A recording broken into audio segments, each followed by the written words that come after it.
This is Never Close the Inquiry with Nick Hagan.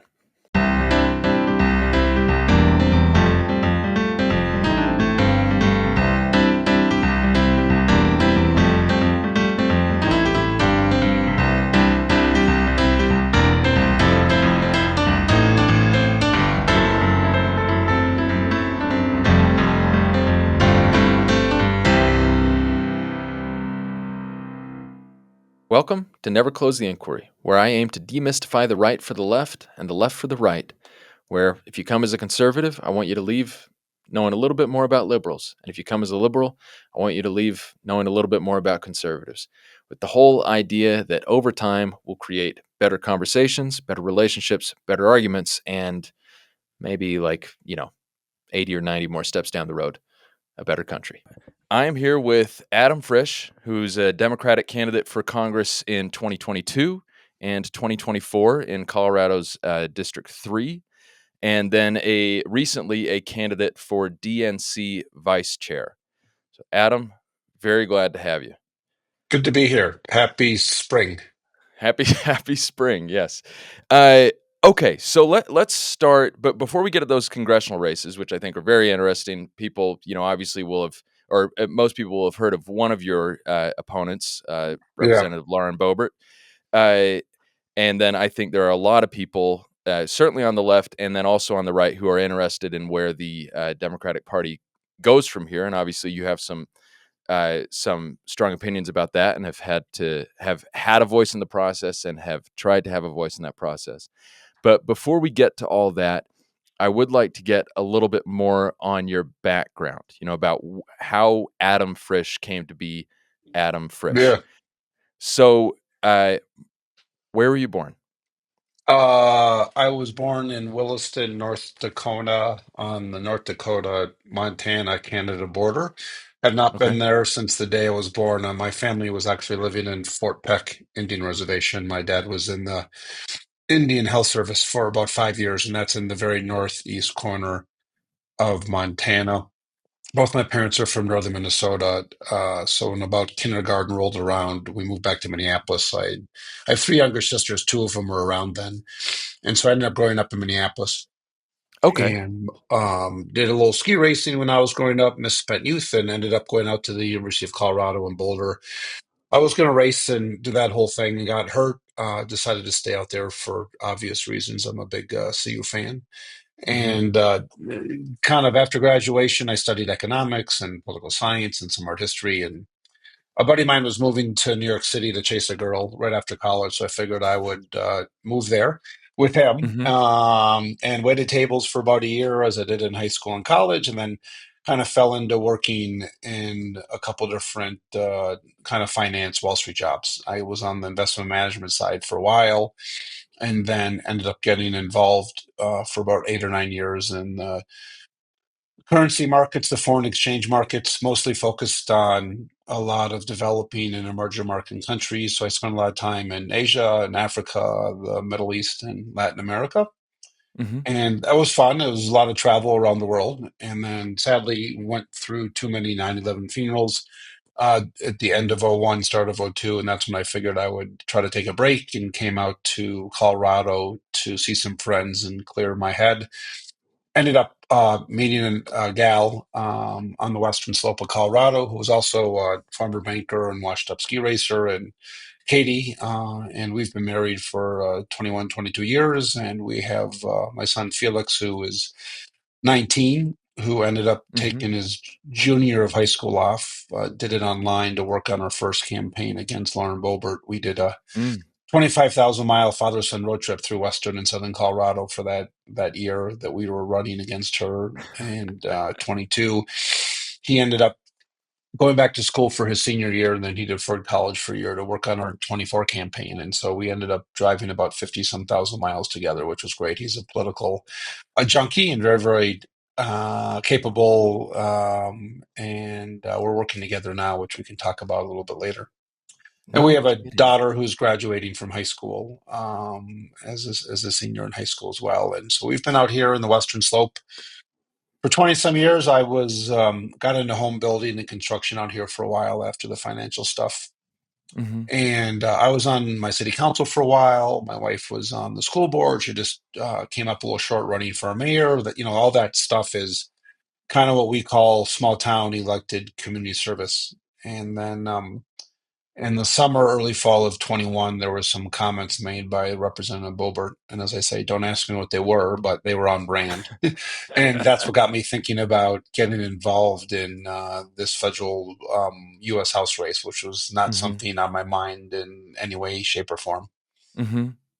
No kidding. Okay, so there's a lot there. Wow, that okay. Yeah, That's a lot of driving, by the way. So this is going to sound like a random question. This is not germane to the rest of the yeah, conversation, but I think I think it's just helpful for people to understand things generally. Uh, when you say you were a currency trader, so yeah, I worked on Wall Street as a lawyer, wasn't involved with that at all. What is currency trading for people that yeah. don't Well, really understand how that works? the currency trading for dummies is trying to buy a 4 cent nickel and selling a nickel for 6 cents. That's pretty much it. There's about 190, there's like 200 currencies in the world, as you know, as Yeah. everybody knows, every country has or not every country, but most countries have their own currency. Mm-hmm. And you're working with corporations that are either selling goods or services or buying goods or services overseas. And I spent a lot of time very involved in the Chinese currency, India, Korea, Mm-hmm. Philippines, Taiwan, Mexico, Chile and Brazil. And, it's like any other financial instrument. It goes Mm-hmm. up and down. It's very volatile. And we worked with a special group of customers that were looking to kind of hedge their exposure, like what the currency is now versus what people think it's going to be in 3 or 6 months. And it's based on interest rates and inflation and so I was basically paid to know what's going on in the world because it's a very politically and Mm. economically Mm-hmm. data-driven market. Mm-hmm. And so that was fun, and I was able to travel around and meet and build friendships literally all over the world, which was great.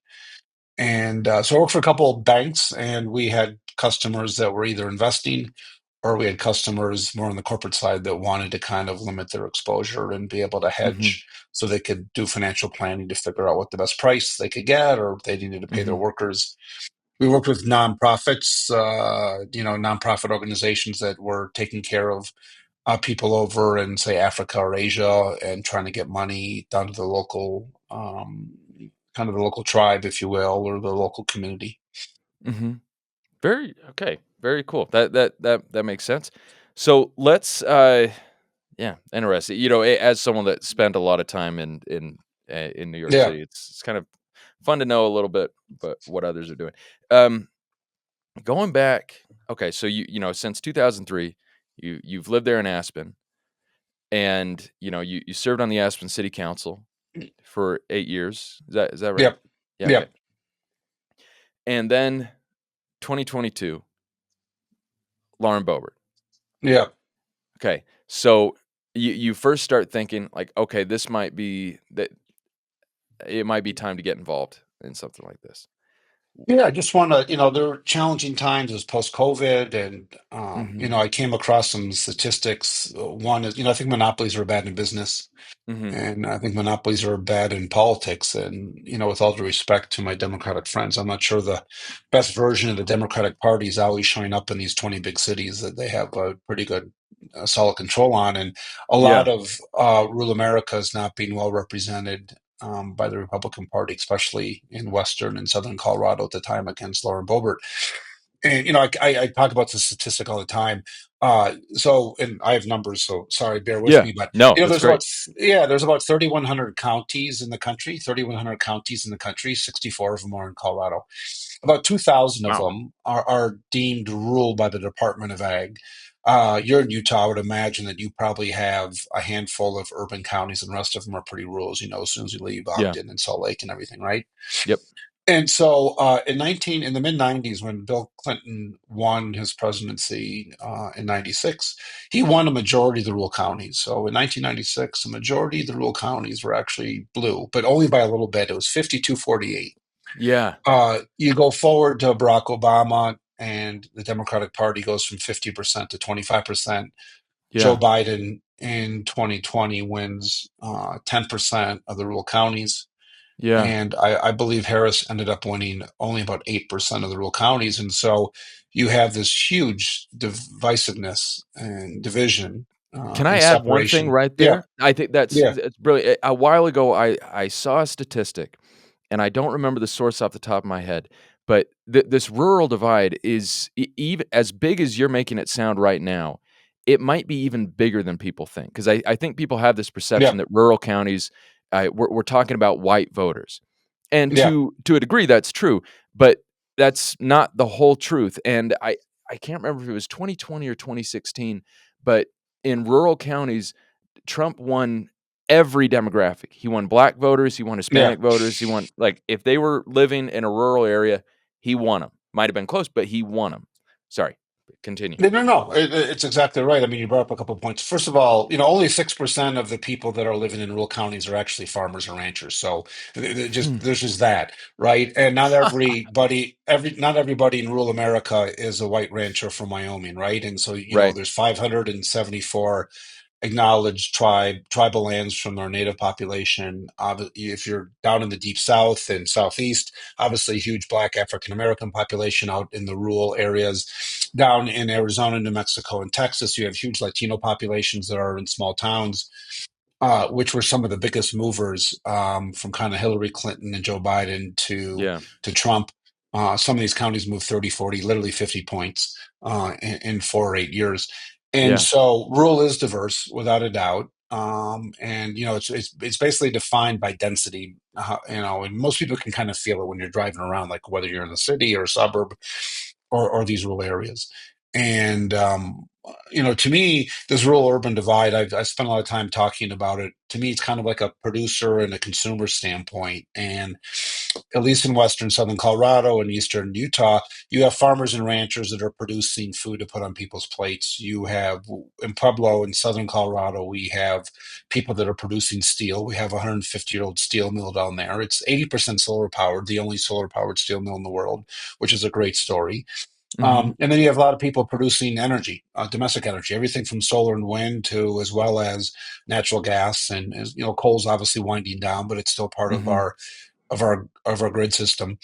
Mhm. And so I just think that the Democratic Party has lost the cultural conversation about people that are actually kind of working with their hands, non-four-year college degrees, which is, the more than only about 40, fewer than 40% of adults have Mhm. a four-year college degree. And Right. so, and I think that's a group of people that used to vote on the Democratic Party side, and the Democratic Party has kind of botched that conversation over the past 20, 30, 40 years. So that leads to 2 questions. One, how did the Democratic Party lose touch with that group of people? And then 2, how did a, former currency trader, Manhattan, and who's living in Aspen, how did you connect to that? Yeah. So, two good questions.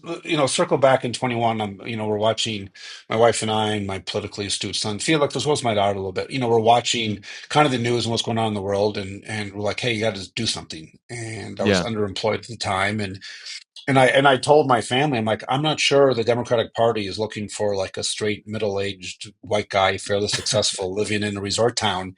I'm pretty conservative in the Democratic side to kind of carry this flag. Yeah. But our districts, our district, first of all, the district of Western Southern Colorado is Colorado's third district. Couple things. One, it's larger than the state of Pennsylvania. Yeah. It is 50,000 square miles. It's 50% of Mhm. Colorado. And I ended up driving a third of the way to the moon. I drove about 77,000 miles over the past 3 years. I was in the car 20 Yeah. to 25 days a month for 3 years. And Jeez. the question came back from my family, from me to my family, as well as a lot of people. How in the world are you going to be able to connect with ranching and farming and steel workers when, even though you were born on an Indian reservation and grew up, my parents are both from northern Minnesota, you've had this journey of New York City and Aspen and Mhm. everything else. I'm like, well, I'm just going to show up, number one. And that's why I Mhm. hopped in the car, we have a pickup truck, got in the pickup truck and just drove around and just hammered the miles in the road, just spending time listening to people. Mm-hmm. And whatever I lacked for intelligence, I make up in getting along with people pretty well and being good listeners. And so we Mm-hmm. just did a lot of that. I did a lot of that.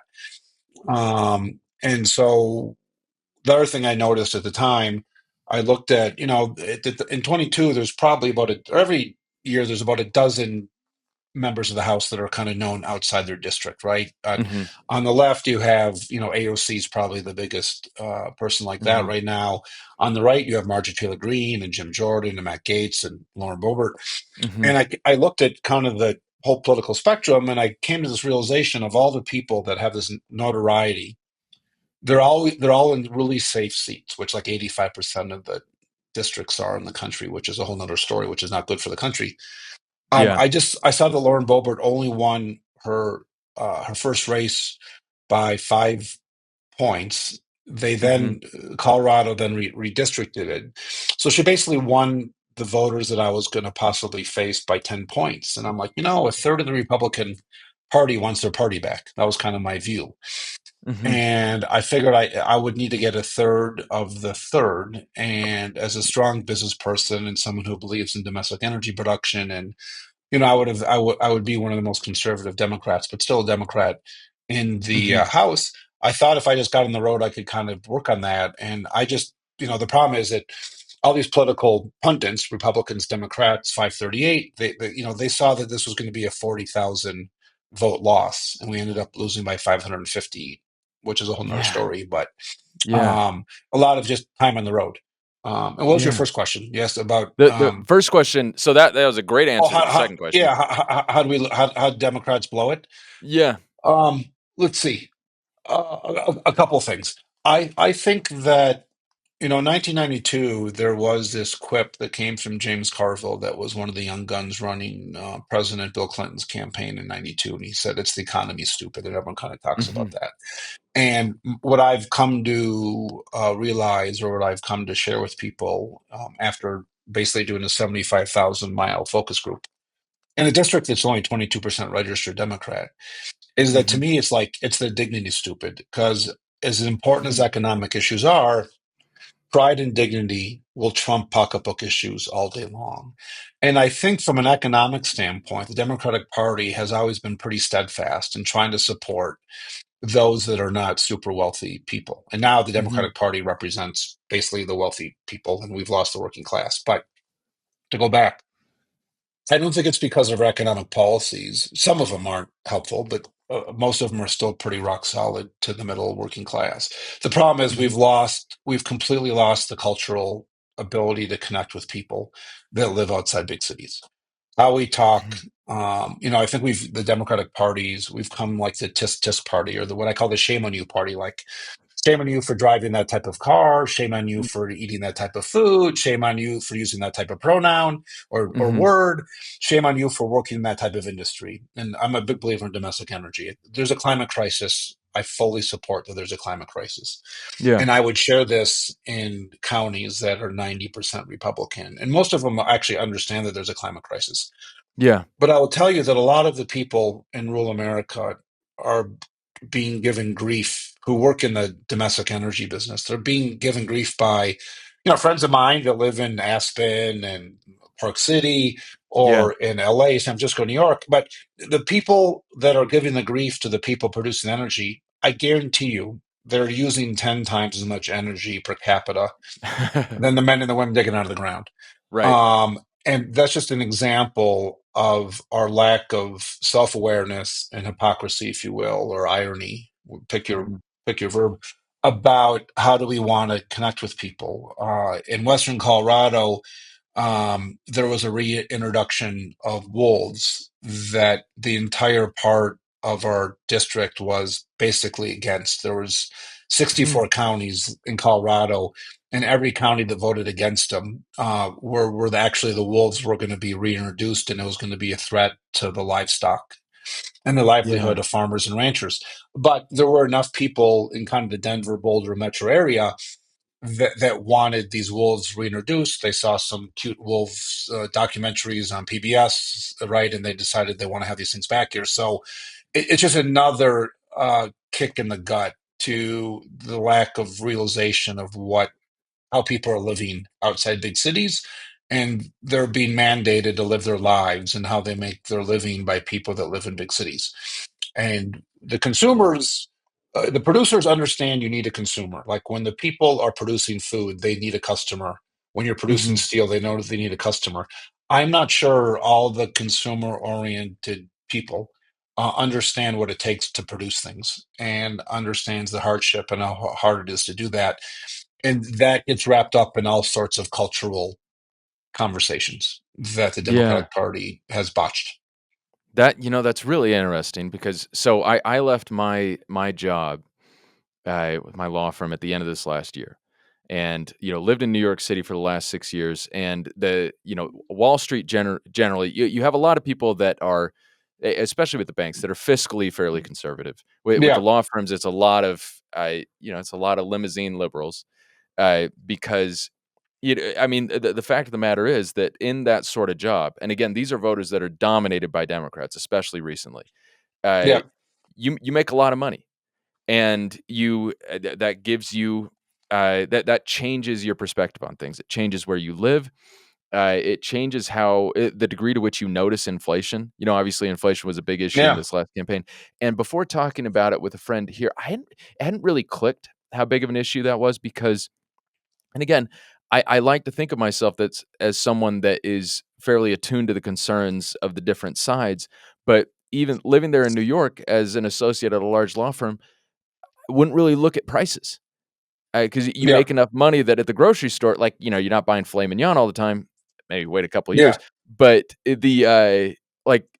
as far as getting the rest of the stuff, you're just not thinking about it. The price of it is the price, and you pay it, and whatever, because whatever you pay for it, it's not going to actually affect you. yeah, And then same thing with the wolves. It's funny you mentioned that specifically, because again, living in New York City, families from Salt Lake City, city proper, and the idea of nature, and a re-diversifying, the natural world in the U.S. That's very exciting.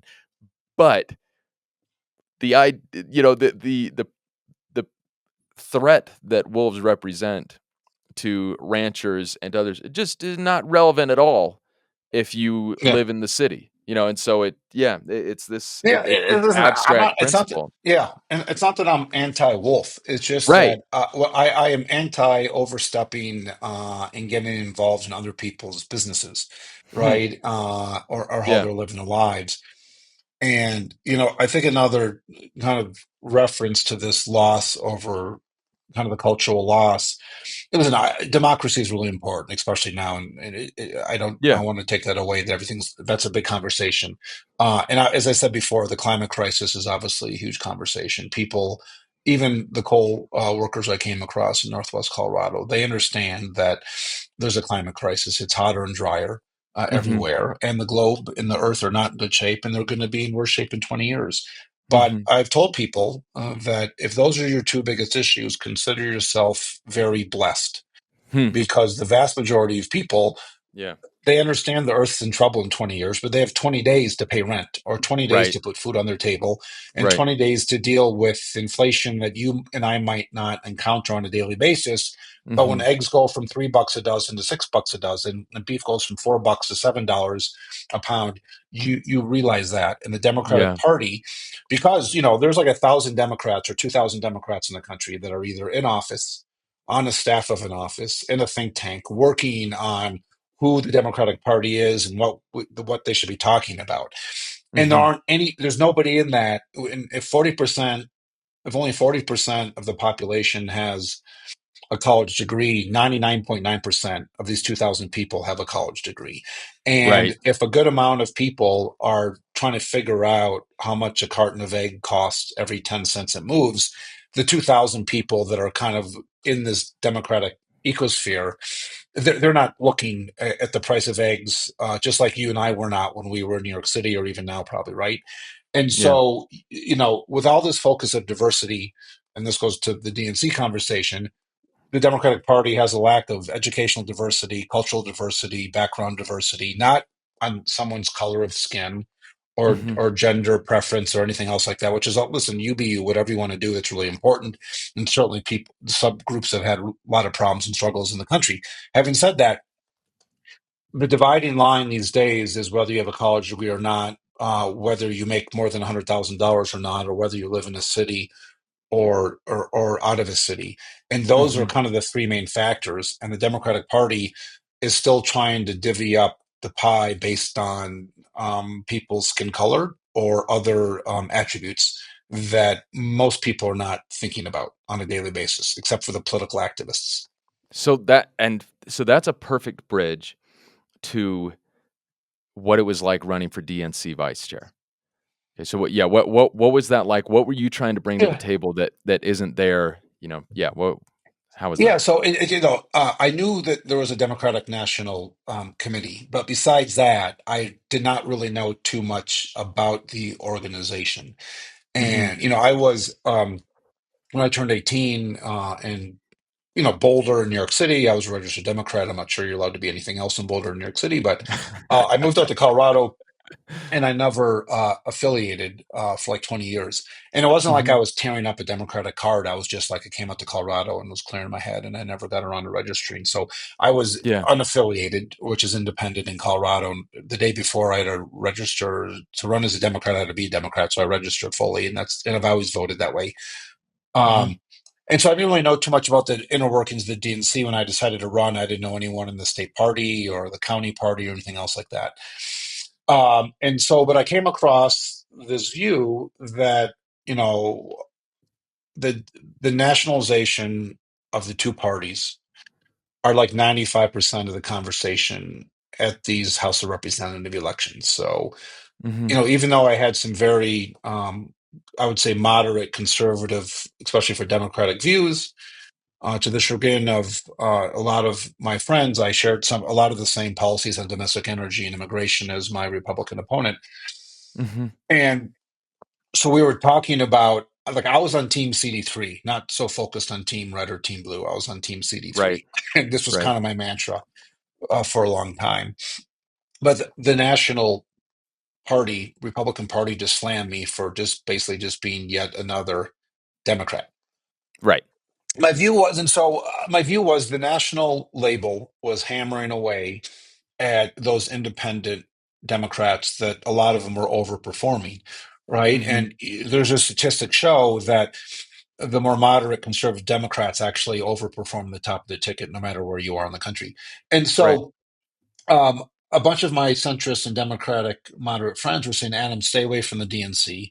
It's kind of a big mess, with all due respect." And I'll tell you, everyone's nice and friendly, and Yeah. passionate and patriotic, like they love the country and everything Yeah. else like that.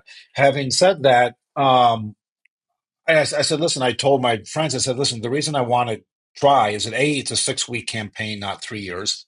I have to call 450 people. I don't have to drive around, a region Right. bigger than Pennsylvania for 3 years and kind of give up my family again.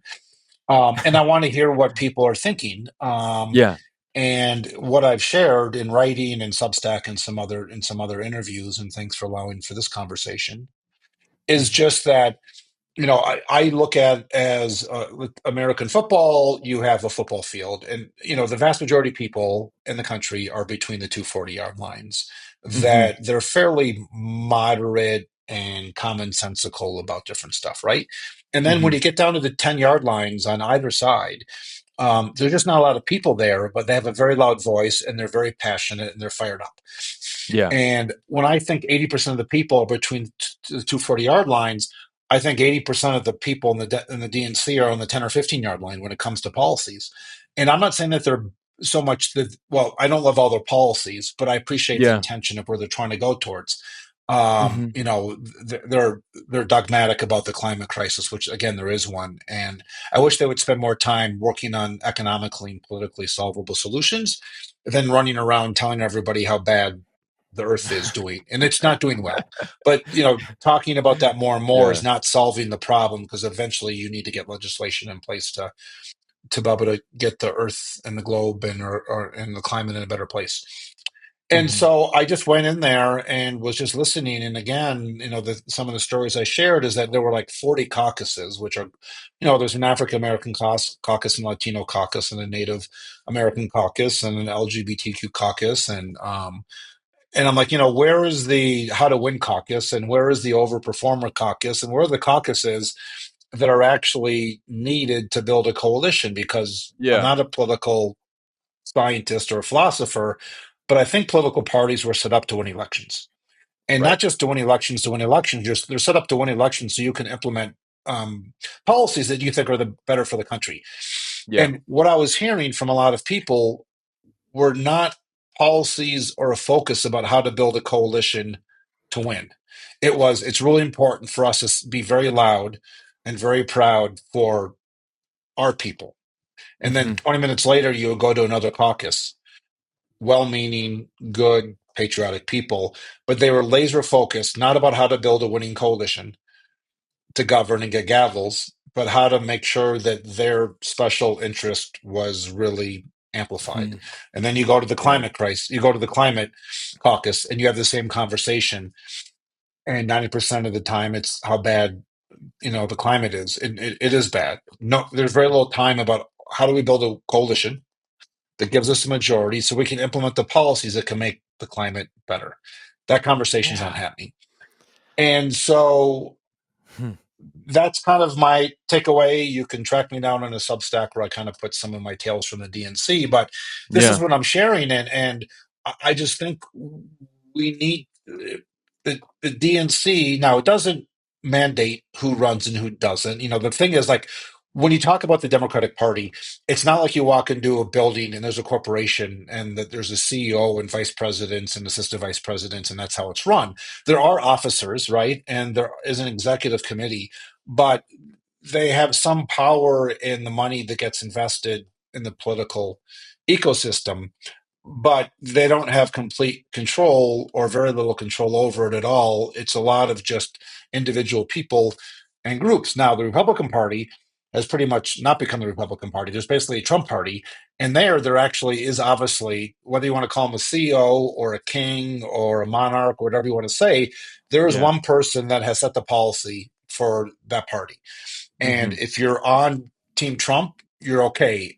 Any deviation from that, and you get canned, or you'll get primaried by Donald Trump's words and Musk's money.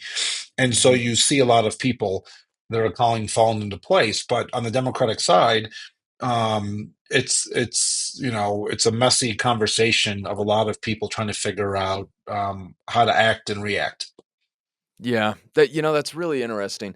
Is so it's easy, I think, to be a prisoner of the moment.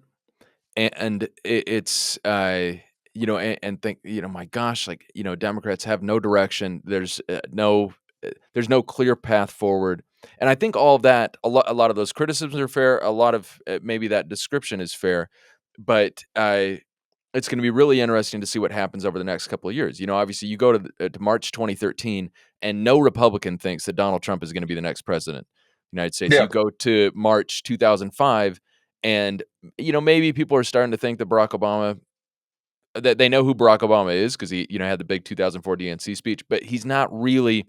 They're not thinking like this guy's going to come along. He's going to win like he's going to win and win by a lot in 2008. And so my question, understand, acknowledging that a lot of what will happen over the next couple of years is going to be organic. Maybe someone will come out of the woodwork. Maybe someone that we already know will turn out to be, the clear leader of the party or whatever. Um, my question is, what do you see given current leadership at the DNC? Given that your let's call it common sense approach was not adopted. Your 40-yard line gap, those 20 Yeah. yards, that approach was not adopted. What do you see as what Democrats? What do you see as the next step for Democrats if they Yeah. want to I mean, win? without there were 450 people voting and I got 5 votes, so this was not like, hopefully this doesn't come off like a sore loser. I was Yeah, really no, no, no, close. no. Like, it was not going to happen, right? Yeah, But Um, even I want to shout out to Joe Barbuto, my buddy that I became friends with. He's actually chair of the Wyoming Democratic Party. Mm, He was kind of been in the system, and the biggest mhm, help to get elected in the DNC stuff is probably less about policies and more about just connections and mhm, camaraderie and the long-standing relationship of there. But he only got mhm, 12 votes. He did better than me, but not by much. And so people understood that there was this loss of rural America and working mhm, class America and those that didn't have a 4 year college degree. But when push came to shove, we ended up not taking that path, right? And so we went a different path. So my recommendation, and it's hard because I'm not saying that Ken Martin is a bad person or the right. people that got elected is, but what you're hearing is they're still running around saying we have the right message, we just need to message better or message to more people. And I think we have the wrong message, and I don't want us to message more until we get a better message. Mhm, And there's polls after polls from Democrat, Independent, Republican that says that the Democratic Party does not have the message. So I appreciate that there's not a clear path. There's a couple of things that are very clear to me, whether it's a path or not, is focus on where the middle class is and mhm, then figure out if you want them to move in a different direction. And so I'm a big believer is you need to meet people where they are to start the conversation. And one of the reasons you asked before why we did so well, I met people where they were geographically, physically. I would get in the car, leave Aspen, and show up in these really small towns, and meet them where they were. And I had a pretty good idea of what they were thinking, kind of culturally and policy wise. And I would start in those conversations about acknowledging where they were. And while I supported some of them, if I wanted to try to figure out if I could have a conversation to bring them in a different direction, sometimes I did, sometimes I didn't, I would do that. But you need to meet them where they are. And yeah, what I'm seeing is that the Democratic Party is standing on the 10-yard line yelling at these people in the 40-yard line that they're a bunch of idiots if they don't come over to the 10-yard line right. versus showing up and having a conversation with them and try to figure out where they're thinking and is there a common ground. Actually, I don't like the word of compromise because Yeah, I think compromise is like you agreed. have to give something up, and my view is one of the things I'll tell you is a side note: 80% of us agree on 80% of this stuff, and Yeah, I can vouch for that after driving 75,000 miles. And the yeah, problem is this angertainment industry of the yelling and screaming on social media and on the cable's news networks. They don't focus on where 80% of us agree and 80% of the same stuff. They focus on where mhm, we have some differences, where there might not be common ground, and they salt and kick and scrape and cut and try to divide us because that's how they make ratings and revenue. yeah, And so um, I just think that I need to try to get across to more people that have some type of power persuasion, try to meet people where they are. And it's pretty clear where a lot of people are about domestic energy production, where mhm, they are on immigration, where they are on trying to tackle inflation, and try to meet them there. And if you don't want to be there with them, which is where the majority of the votes are, then you need to do a much better job of working with them and building trust and having them take a view that you might share, deep belief. But right now, the Democratic Party, again, they're sitting on the 10-yard line with a megaphone in a somewhat condescending way, kind of chewing out where the middle class and the majority of the voters are. mhm, And so my view is find out where the people are and then step one, clarity before agreement. Let's be clear about where people are. And then let's try mhm, to work on a system that we can earn trust and build trust to get them to a place that might work. And economically, I don't think it's that hard because I think the economic policies that we have had as a party for a long time do resonate with people. The problem mhm, is, again, we are not being able to connect culture, and politics is underneath cultural conversations. And then there's just a whole other thing, subset, which is related, which is the Democrats, we show up with cookbooks, the Republicans show up with brownies. I am asking Democrats to show up with some sincere brownies. And we have complicated recipes. And it's not yeah, just that we show up with a cookbook, but there's fair trade sugar and there's yeah, gender balanced butter.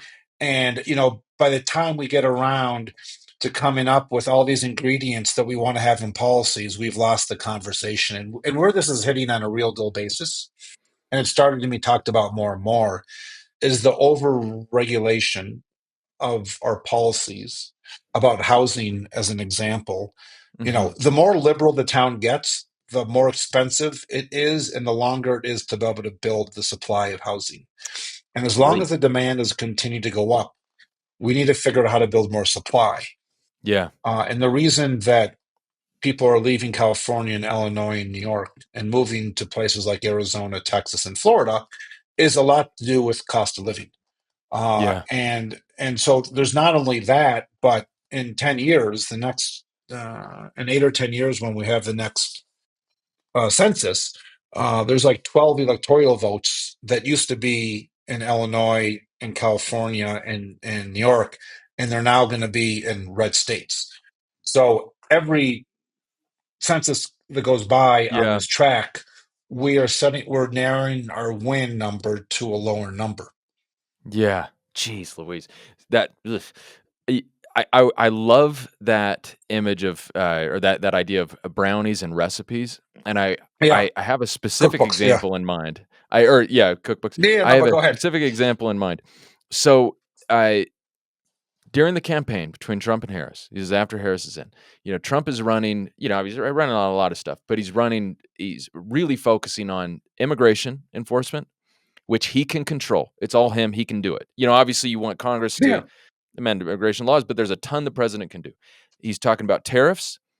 Again, Congress has delegated to the president pretty significant authority to implement tariffs. He's doing and not doing it, kind of back and forth. Now, that's something he can do. And I forget what the third thing I had in mind, but anyway, it was stuff that he could do day one. He's talking about executive orders, all that. Harris is running.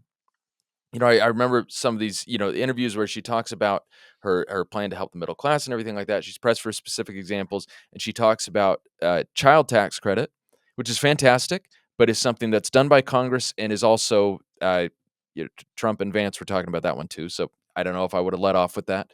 And then a couple of other like changes to tax law. It was talking about tax incentives, for first time home buyers and that sort of thing. It's like she's not talking about stuff she can do. That is a cookbook. She's running on stuff that Congress would need to do and she would sign into law, not stuff that she could actually do. And whether or not everyone understood that or whether or not that made a difference to people, to me as someone that kind of had an idea, I had already started writing and have legal background and everything, so I understand the yeah, separation of powers to some degree. I To hear it drove me nuts as someone that wanted Harris to win. It's like, here is Trump running on stuff he 100% can do day one, and you're running on stuff that is not going to happen unless Congress decides to do it, which yeah. is just not the same, not as compelling a narrative. There's either issues that we're on the right side of that we've lost the ability to talk about the results. The Democratic Party is very pro institution and Yeah. and pro process. Yep. The Democratic Party loves rules, they love process, they love the inputs. Yep. And the vast majority of people are focused on output, like what's in it Right. for me, my family, my community. And there's been like 30 elections across the globe over the past 5 years. Literally, the throw the bums out was 30 for 30. Like every institutionalist party around the world, South Korea, Yeah. Argentina, Chile, everybody lost. And there was a lot of political malpractice just from the Biden Harris Democratic Party. They came in there, you know, from in the world of markets, you either have risk on. When things were calm, people put more risk on Yep. to earn more money back, right? And when things are chaotic, you have risk off and you take risk. You reduce your risk. In politics, you either stay the course or you throw the bums out. Mhm. And so at the starting line, you need to figure out: are you going to run a campaign to stay the course? Mm. Things are pretty good. We want to continue on. We're doing well for your family and your communities. Or it's throw the bums out. Well, we have not had in the United States a stay the course presidential election since Obama got reelected in 2012. So we've had 12 years of throw the bums out. And I actually think we're going to go back and forth like this for a long time. I do think some of the Mhm. losses the Democratic had was because it was throw the bums out. And Now we have a different set of bums in there, and they're going to get tossed out a little bit. But it's certainly Yeah. not the only thing that we should focus on. And it was a change election, and Biden was really upset that he did all these good inputs in his mind, CHIPS Act Hmm. and IRA and everything else like that. He was literally sincerely miffed that people didn't give him credit for all this great legislation he passed when he didn't realize it takes a long time to have that legislation filter through this huge economy. And then you have to ask these voters to give DC people credit for while their lives are better as opposed to the hard work that these voters are doing, right? And so it's a Yeah. really hard connection to be made. And so as the world gets more complicated, our institutions aren't doing very well, public education, the healthcare system, and we can get into why that is and everything else like that. But the point is, it's a very complicated world, and the Hmm. policies and politics and structure we have set up are not working, not just in the United States, but in the world. And people are frustrated and they feel left out of the conversation.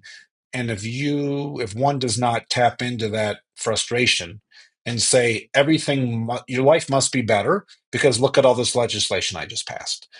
And that was just a tone deaf, another set of scolding people for not, I know better than you know how your family should be feeling. And that Hmm. conversation's over. Yeah, that's it's really interesting, and to think of the people that I because the line was there, all along. Biden's talking about, and then Harris is talking about how we have the strongest economy in the world, strongest recovery from COVID in the world, and to a degree that might be, maybe that's true. Haven't lived in another country, don't know what it felt like on the ground, but let's stipulate to the idea that it's true.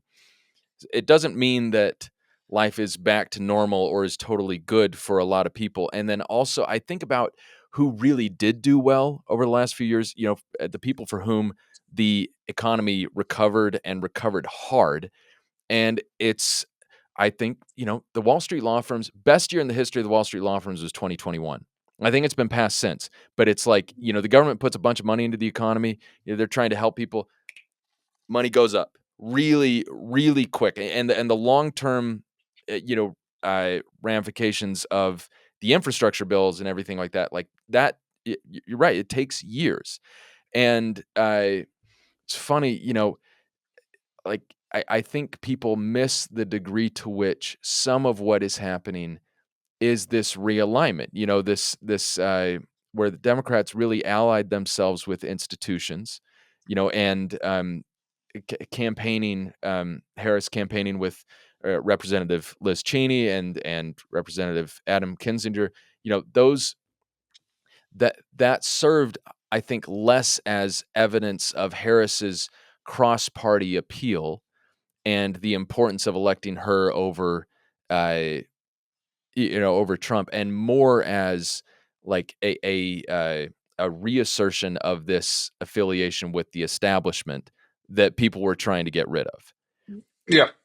You brought up a good point that I usually talk about earlier on, but I think Joe Manchin, myself, and Bernie Mm, Sanders can agree that two-thirds or 75% of the country has not participated in the economic upside that the economy has done over the past 10 or 20 years, right? Without a doubt. yeah. It used to be work really hard, play by the rules, and things could happen whether you had a college degree or not.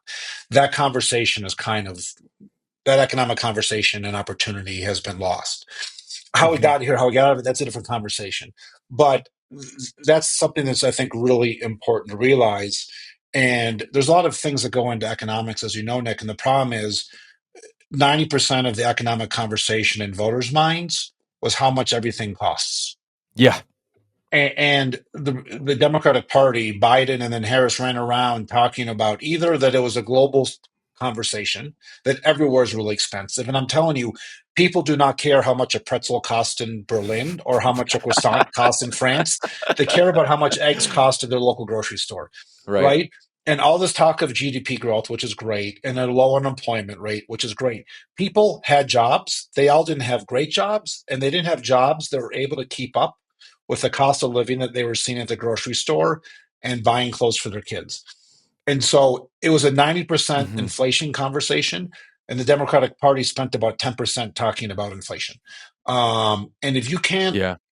if you can't let people know that, like, you literally feel their pain or understand what they're thinking about, it's really hard to build some type of trust with them that you understand what I'm going through. And because the Democratic Party used to focus on this, and we've lost it because of the whole cultural conversation, you have someone like, you have a horrible quasi billionaire from New York City that's able to come in and connect with the working class. And he wasn't connecting on a pure economic conversation. He was connecting on the cultural loneliness and the cultural disassociation that the Democratic Party used to have. Hmm. And the Democratic Party still has the support of all the union leaders at the very high level. But the rank and file labor movement, the rank and file union workers, have left the Democratic Party over the past 30 years. And it was, in my view, is the unions used to focus on collective bargaining, workspace conditions, and pay and retirement, all really core pro labor, which I am stuff. Over the Hmm. past 20 years, the labor movement has a lot of the labor movement has turned into a social justice movement. The Hmm. ACLU used to focus on free speech, and now they're getting involved in social justice movements. Hmm. And so, in all those social justice movements, not that they're not warranted or needed, but how the social justice warriors have put the Democratic Party to focus on that over basic economic conversations is, in my little humble belief, is why the Democratic Party has lost, so much of rural, small town, working class America. Interesting. So, would it be fair to say that, because I think, to your point, Democrats don't want to stop caring about things that they believe matter, and they believe these things matter, and so the question is more one of what your primary focus is. It's like you're getting the economic stuff right, you're It's meeting people primary where they focus on are, how do you talk, and on yeah, economics. I think that yeah, listen, I'm a self-abashed, flaming centrist, right there. yeah, To my really liberal progressive friends, I'm not saying, and I think we all agree on the economic case of what's happened. How we sure, get out of it and how we get out of it might be a little different. But I think the most lefty people in the Democratic Party, they understand that 2/3 to 75% of the country has been left out of the conversation, right? So that part of it's good. That's not the hard part. The hard hmm, part is some of these social issues, which are valid and well-meaning, the people and their causes. When only 20% of the population is with you, one needs to pause, reflect, and think very carefully. How do you build a coalition? And it's not hmm, from screaming at people from 40 mm, yards away on a football field. I'll give you an example. Immigration. I'm a big hmm, believer in immigration for economic and cultural and everything else reasons. I think the two worst words that have done more harm in this country to the immigrant population and our immigration communities is sanctuary cities.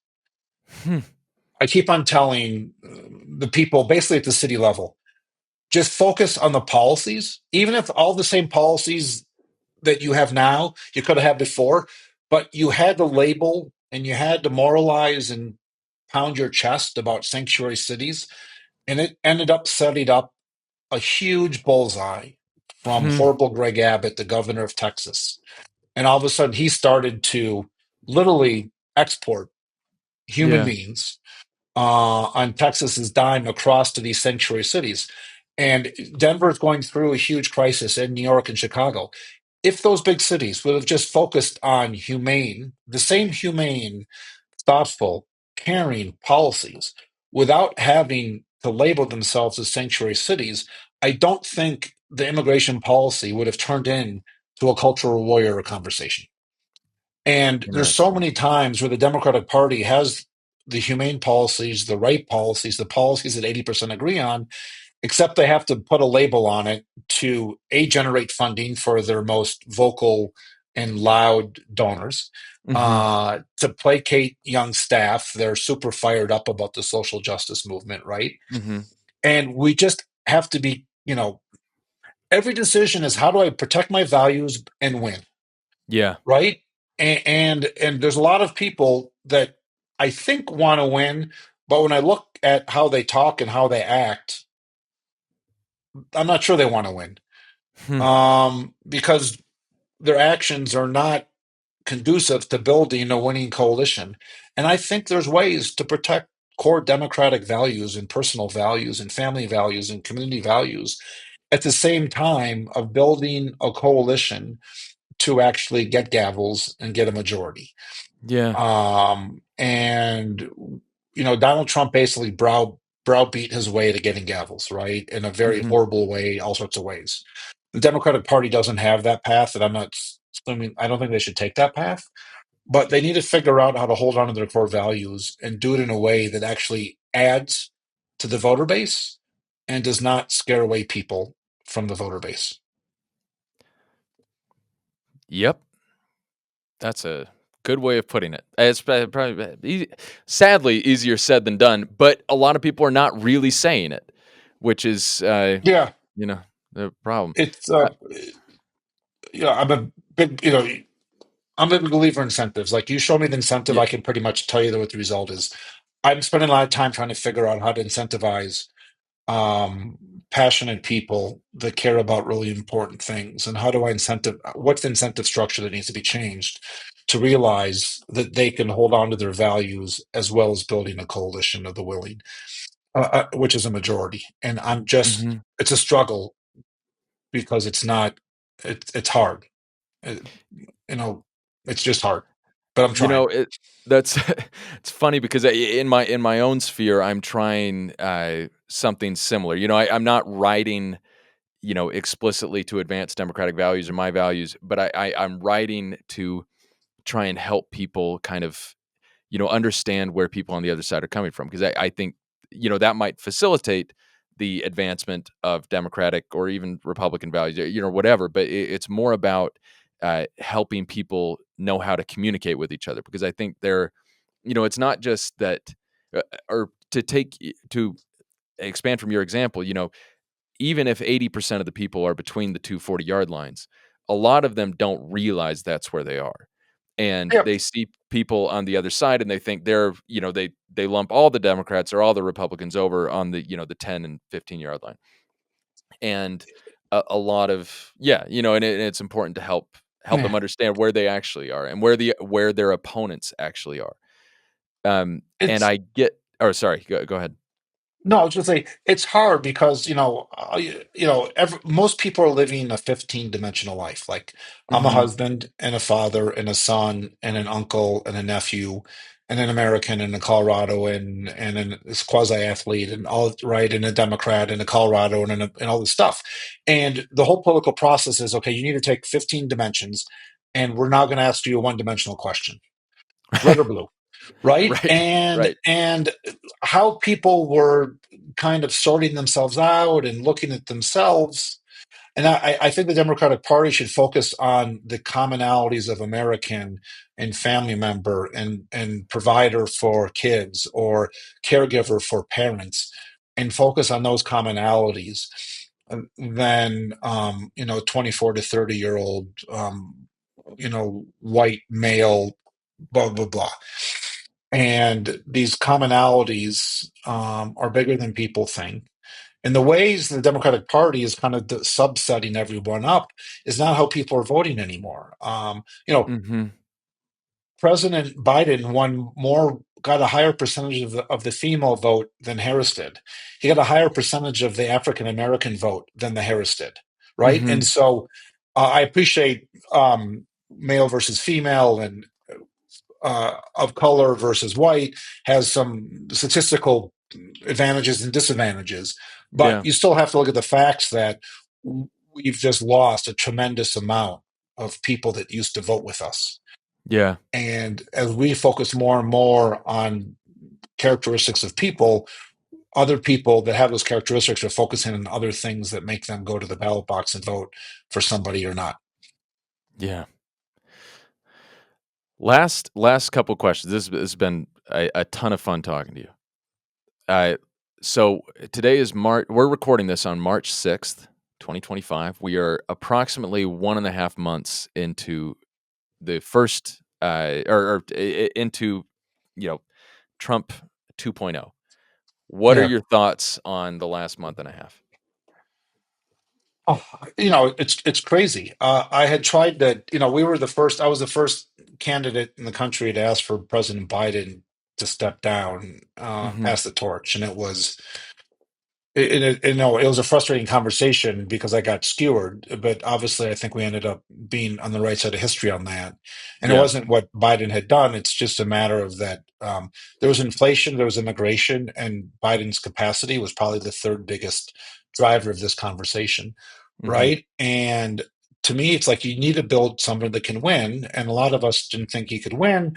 I thought that Harris got off to a great start. It would have been nice if the election was like 2 weeks after her taking over, but that's a whole nother conversation. And so now we're left with this. And I was saying 8 months ago, like to my Democrat, I'm like, guys, we are tied with Donald Trump. What happens if the Republicans actually get a normal Republican? We're really going to be in trouble. Um, Right. and so now we go forward, and he's in there, and obviously he didn't win by as much as he thinks he did in that whole thing. But the country, the founding fathers knew that there was going to be problems with a possible presidential candidate or person. And that's why they had this impeachment clause in there. I'm pretty sure, and again, I'm not a constitutional scholar. You have some more than I am. The founding fathers never assumed that one branch of government was going to completely capitulate and abdicate the responsibilities of their constitutional duties to be a check on the executive branch. Hmm. And so we don't have a separation of powers, we have a separation of parties. Hmm. And you have all these people in Congress that are too scared to speak out. Hmm. And the Republicans have been too scared to speak out against Trump publicly, privately. They say different things.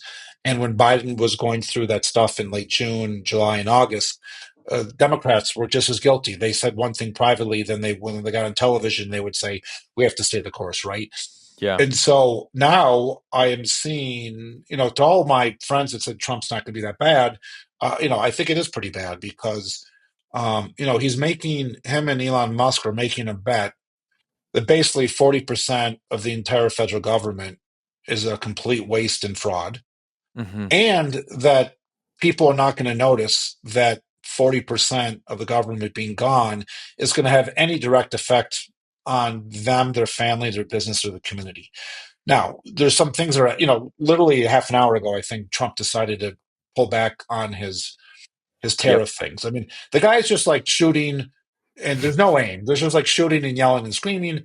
Hmm. Musk is running around with all this kind of stuff, and there's going to be political consequences of that. I just hope that the Democratic Party does a better job of pushing back against what Donald Trump and the administration is doing. I'm not sure what the exact pushback should be, but I know it's not Maxine Waters over the age of 80 and Chuck Schumer over the age of 80 jumping up and down in front of big DC buildings complaining. The Democratic Party needs to find veteran VA doctors and nurses that had to pull IVs out of veterans' arms because of the budget cuts that are coming their way. And A, they should be running for office. And two, we should be telling stories uh, outside of DC Yeah. about that are really human, as opposed to frustrated politicians Yep. versus frustrated community members. And that's a story that I think would resonate with a lot of people. But it's obviously horrible what's happening on a domestic thing, and I'm aghast that the president, the entire executive branch, and a lot of people, not everyone, but a majority of the Republicans in Congress are thinking that America's interests are best supported by supporting a murderous dictator like Vladimir Putin. Hmm. I like what you said about, a key to resistance. And again, this is so early. You don't really know what things will look like in 6 months or a year or whenever. And certainly a lot could change with the midterms. But it would be nice if it wasn't just if the protest didn't just seem, or if the pushback didn't just seem like the pushback of politicians. Yeah, You know, and if you're starting to. I mean, you're seeing it, and there are some town halls that are happening. Yeah. I think it's pretty obvious and well known. It's not top secret. A lot of them are started by this individual group, which are super liberal groups. Having said Yeah. that, they were able to get people organized and get people in a room, and a lot of other people.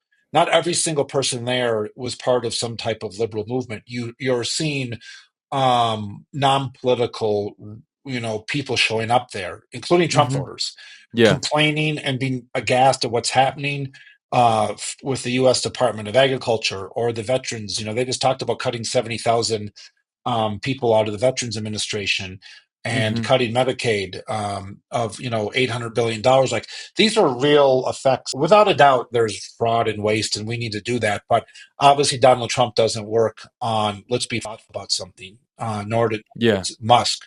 And and so there'll be some correction. I just hope the Democrats have a thoughtful reaction to an unthoughtful cause of this whole thing. Well stated. Last question. What makes you optimistic for the future? Uh, driving 75,000 miles, I'm especially talking to a lot of young people. I'm still Hmm. proud of two teenage kids. I'm proud of a lot of young people I came across. Democrat, Republican, Independent doesn't really matter. I Hmm. am proud that, again, this 80% of the country, and I know people think it's hokey, but I'll put the number of people I've spoken to over the past 3 years up against almost anybody because of how much time I was Hmm. on the road in a very diverse district. We have some of the wealthiest cities in the country. We have some of the least well-off Democratic Hmm. counties, Republican counties. My optimism is that the core value of most normal people, and I would say if you're on Twitter 5 hours a day, you're not normal. Sorry. Yeah. Right. So, but most people are trying to get on with their lives in a Yeah. non-political way. And Yeah. what's optimistic about me is the vast majority of those people, regardless of where they live and who they voted for, or what their backgrounds is, or who they love, or who they marry, most people actually share a lot of common values. And my optimism has to be is that we need a better political structure. We don't need a better group of Americans to try to figure out how to get our country on a better track. That's a great answer. Well, Adam, it's been fantastic talking to you. You as Really, well. really appreciate it, and yeah, we'll see where things go from here. Okay. You stay in touch. That's great, Nick. Thank you. All right, and that was the interview. Thank you very much for listening. If you wouldn't mind, please do leave a review for the podcast. I believe those are important. And subscribe to the newsletter, which will be linked in the show notes or can be found at neverclosetheinquiry.substack.com. Thanks.